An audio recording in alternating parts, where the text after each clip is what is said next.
So a friend of mine sent me a recipe for a gluten-free pumpkin bread that I tried that came out hard as a rock. It was awful. So I'm looking around because everybody is all of a sudden gluten-free, and I love to eat healthy, so I figure I'll try it. So I found a recipe for a chocolate cake and I modified it a little bit. Everyone that has tried this cake is like, oh my goodness, this is so good. So that's what we're going to do today. We're going to make this chocolate cake and you are going to be blown away by what's in it because it just sounds so weird, but it's weird enough to be good. Some of the ingredients that we're going to put in this are, and the first one, which is just, and this actually makes the cake, black beans. We're talking your normal, regular, at the grocery store can of black beans. And that, in essence, replaces the flour. And they're also really healthy. Lots of fiber, just lots of protein. It's really healthy. So yes, the chocolate cake would be good for breakfast. I'm substituting olive oil for butter, which you can do. If you want to be extremely healthy and go way overboard, with anything you bake, you can actually substitute applesauce for the oil. But I'm going to put the olive oil in this one. And then it just has the eggs, cocoa powder, and then baking powder, baking soda, salt, and sugar. Now the sugar, I went like half the amount, and it's still really good. Now it's very important to grease and flour the pan so that the cake comes out easy. If you use like regular butter and flour, you totally defeat the gluten-free and dairy intolerant. What I'm going to use is coconut oil because it's easy to work with, and then cocoa powder instead of flour because that can also coat it and do its job to help it come out. But don't use the cooking spray. That's not good. Okay, so we're going to take the coconut oil, and coconut oil, it's solid at room temp, but it has a 76-degree melt. So you're going to take like, I don't know, a scoop. And then with a paper towel, just scoosh it off there, and then you rub that on. And it's okay to be lumpy in there and have stuff left in there, but you want it kind of thick on there. Okay, so now what we're going to do is instead of flour, we're going to use cocoa powder. And I use like about a tablespoon, just kind of shake it around to make sure it gets covered everywhere, even on the sides. It doesn't have to go all the way up the sides.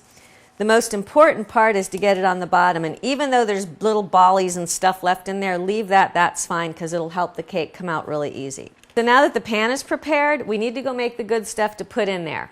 Okay, so you take your beans, you drain them, and you rinse them. So you have them like in something you can rinse, a colander, whatever, okay? Then we go to put them in the blender. And if you don't have a blender, if you have a food processor, you can use that or one of the hand things. Anything you have that can puree the beans will work.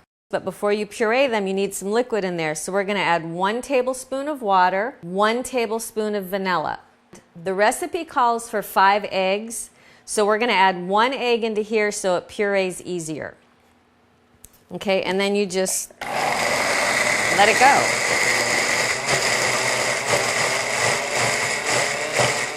Okay, so now we're going to cream the sugar and butter.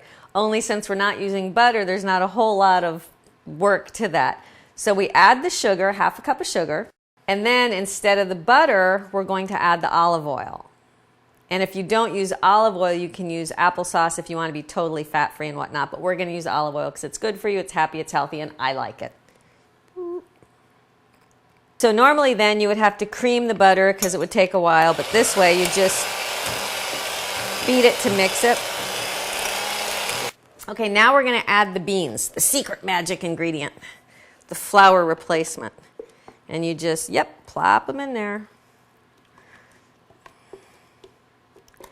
Okay, so when the beans are in there, you just mix it together until it's mixed. So now you add the eggs. So we're adding 4 eggs because it calls for 5, but we're just going to add those in there. And you beat it for about 3 or 4 minutes on high to get it really fluffy. So 6 tablespoons of cocoa powder. And you can just dump it all in there because it's going to get blended anyway.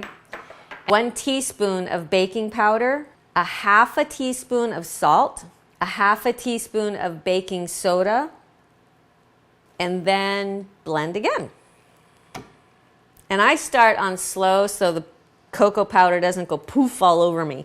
Start on slow and get it kind of mixed up. Now just pour it in.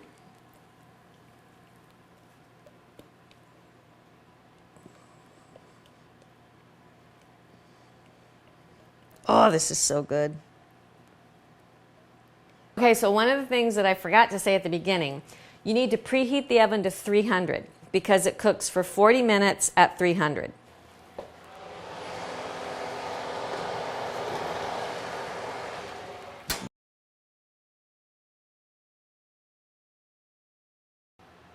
Two, one. Okay, yay, it's done. Ready? The big reveal. Woo! We are talking gorgeous here.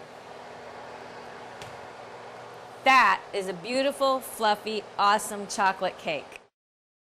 Okay, so then when you take the cake out, I always use a plastic knife to go around the sides first because a plastic knife won't scratch your pan and the cake doesn't stick to it as much. So what we're going to do is we're going to take the plate and put on top of it and then flip it over. Boom. Oh, it came out. Yay! For the prettiness, we can flip it back over.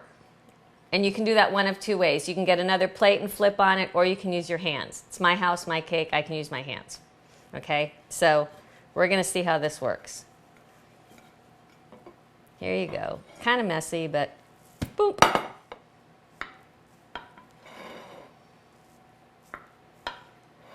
Okay, this is the taste test. I mean, look how moist that is. Oh my God, it's so moist.